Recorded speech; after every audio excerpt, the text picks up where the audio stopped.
Pemirsa, badai La Nina diprediksi terjadi pada November 2021 hingga Februari 2022.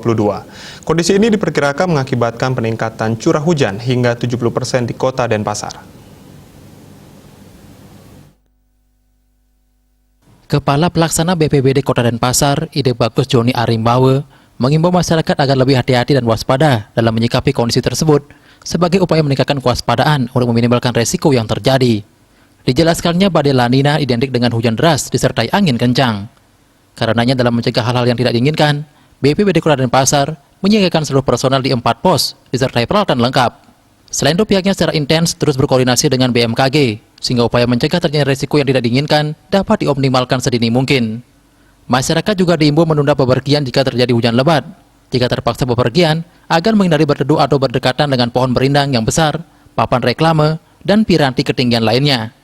Di samping itu, masyarakat juga diharapkan berperan aktif dalam memberikan informasi berkaitan dengan keberadaan pohon perindang yang membahayakan, serta tidak membuang sampah sembarangan untuk menghindari banjir.